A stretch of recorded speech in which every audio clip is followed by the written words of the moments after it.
Hello friends, आप सभी का मेरे यूट्यूब चैनल एजुकेशन टॉक में स्वागत है। आज हम बात करेंगे गुजरात माध्यमिक और उच्चतर माध्यमिक शिक्षा बोर्ड कक्षा 12 हिंदी मीडियम, विषय वाणिज्य व्यवस्था, जिसे शॉर्ट में बीए के नाम से जाना जाता है। आज हम चैप्टर नंबर 5 कर्मचारी व्यवस्था, उसके अंदर प्रशिक्षण और विकास के बीच में क्या अंतर है उसके बारे में हम चर्चा करने वाले हैं। तो सबसे पहले प्रशिक्षण और विकास के बारे में हमने आगे के वीडियो में जानकारी प्राप्त की थी। प्रशिक्षण और विकास का अर्थ भी समझे थे और दोनों का महत्व क्या है उसकी भी हमने चर्चा आगे के वीडियो में की थी। आज हम बात करने वाले हैं प्रशिक्षण और विकास का अंतर। प्रशिक्षण और विकास के बीच में क्या अंतर है या क्या फ़र्क है उसके बारे में हम जानकारी प्राप्त करेंगे। तो प्रशिक्षण और विकास का पहला अंतर का जो मुद्दा है वो उसका अर्थ है।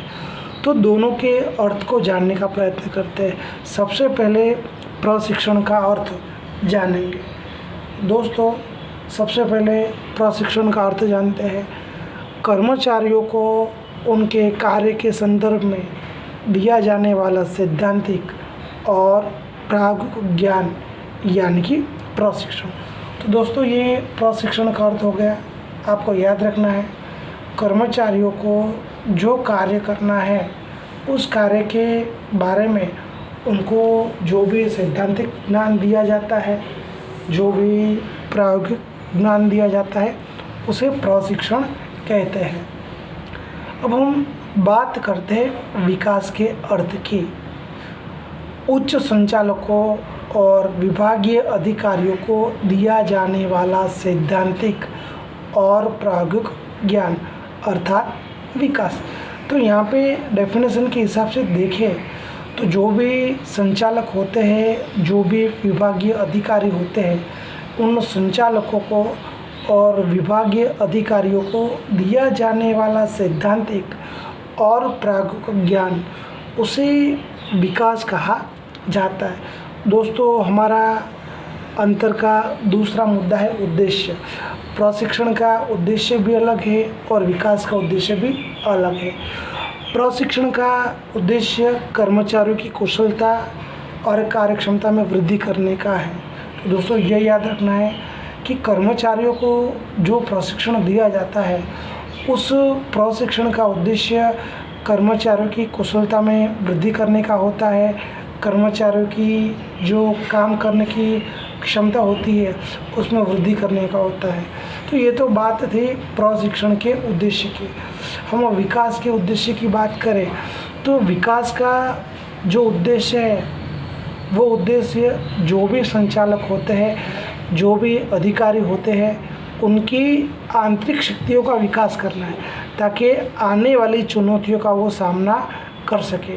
इसके अलावा जो भी संचालक है, जो भी अधिकारी है, उनका सर्वांगी विकास करना है, उनके व्यक्तित्व का विकास करना है। तो दोस्तों, ये विकास का उद्देश्य है।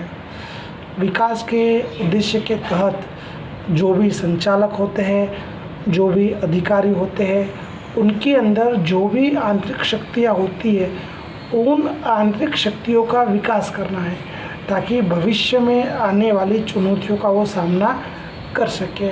उनका सर्वांगी विकास करना है, उनके व्यक्तित्व का विकास करना है। दोस्तों, तीसरा जो मुद्दा है वो है उनका केंद्र स्थान। प्रशिक्षण का जो कार्य है उसके केंद्र में कर्मचारी के द्वारा जो भी कार्य किया जाता है वो कार्य केंद्र में होता है। तो प्रशिक्षण का केंद्र स्थान कार्य माना जाता है।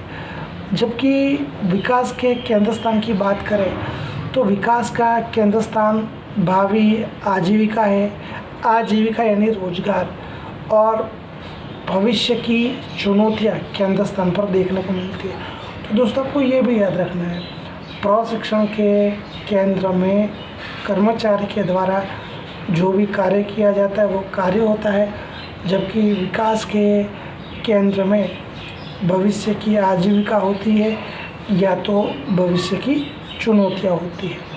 अब हम चौथा जो मुद्दा है जिसका नाम है समय और खर्च। प्रशिक्षण की ये जो प्रक्रिया है उसका समय अवधि बहुत ही अल्प होती है और उसका खर्च भी अल्प होता है। कहने का मतलब कि प्रशिक्षण की प्रक्रिया के पीछे जो भी समय लगता है उस समय की जो अवधि होती है बहुत ही अल्प हमें देखने को मिलती है, और प्रशिक्षण की प्रक्रिया के पीछे जो भी खर्च किया जाता है वो खर्च का प्रमाण भी हमें अल्प भी देखने को मिलता है। जबकि हम विकास की बात करें तो विकास की जो प्रक्रिया है उस प्रक्रिया की समय अवधि बहुत ही दीर्घकालीन होती है, और विकास की ये जो प्रक्रिया है वो बहुत ही खर्चीली मानी जाती है। तो इस प्रकार से समय और खर्च के अंदर दोनों में हमें अंतर देखने को मिलता है। अब हम बात करेंगे प्रशिक्षण में कि प्रशिक्षण कौन देता है। तो कर्मचारियों को जो भी प्रशिक्षण दिया जाता है वो प्रशिक्षण निरीक्षकों के द्वारा भी दिया जा सकता है। इकाई में काम करने वाले जो अनुभवी कर्मचारी होते हैं उनके द्वारा भी दिया जाता है, या तो फिर जो भी विशेषज्ञ होते हैं जो एक्सपर्ट होते हैं उनके द्वारा भी कर्मचारियों को प्रशिक्षण दिया जाता है। जबकि विकास की बात करें तो विकास के लिए अधिकतर अलग अलग क्षेत्र के जो विशेषज्ञ होते हैं उनकी ओर से और शैक्षणिक संस्थाओं की ओर से विकास के कार्यक्रमों का आयोजन किया जाता है। अब हम बात करेंगे कि प्रशिक्षण किसे दिया जाता है। तो दोस्तों हम जानते हैं कि प्रशिक्षण निम्न स्तर पर काम करने वाले जो भी कर्मचारी होते हैं उन कर्मचारियों को प्रशिक्षण दिया जाता है।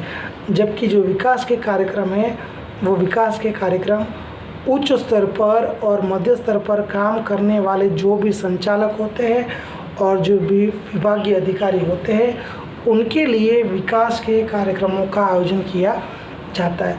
तो दोस्तों ये हमने उसकी बात की कि प्रशिक्षण है वे किसे दिया जाता है। तो प्रशिक्षण निम्न स्तर के कर्मचारियों को दिया जाता है, जबकि विकास के कार्यक्रम उच्च स्तर पर और मध्य स्तर पर काम करने वाले जो भी संचालक होते हैं जो भी अधिकारी होते हैं उनके लिए इस कार्यक्रम का आयोजन किया जाता है। तो दोस्तों प्रशिक्षण और विकास का अंतर हमने देखा। प्रशिक्षण और विकास का जो अंतर है उसका पहला मुद्दा है अर्थ, दूसरा मुद्दा है उद्देश्य, तीसरा मुद्दा है केंद्र स्थान, चौथा मुद्दा है समय और खर्च, पांचवा मुद्दा है कौन देता है, छठा मुद्दा है किसको दिया जाता है। तो इस प्रकार से इतने अंतर के मुद्दे हमें देखने को मिलते हैं। दोस्तों अगर आपको हमारा ये वीडियो पसंद आया हो तो उसे लाइक कीजिए, शेयर कीजिए, और हमारा ये जो YouTube चैनल है जिसका उद्देश्य बच्चों को ऑनलाइन शिक्षा देना है उसे सब्सक्राइब करना ना भूलें। आपके कोई भी समस्या हो, कोई भी क्वेरी हो, कोई भी प्रश्न हो, कुछ परेशानी हो तो आप हमें कमेंट बॉक्स में लिखकर आप हमें भेज सकते हैं।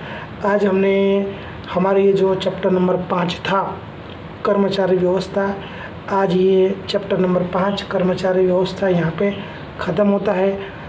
आगे के वीडियोस के अंदर हम एक नए चैप्टर के साथ, एक नए टॉपिक के साथ आपके सामने फिर से उपस्थित होंगे और कोई फिर से ये चर्चा का दौर शुरू करेंगे। तब तक जय हिंद, जय भारत, वंदे मातरम, भारत माता की जय। अस्तु, धन्यवाद।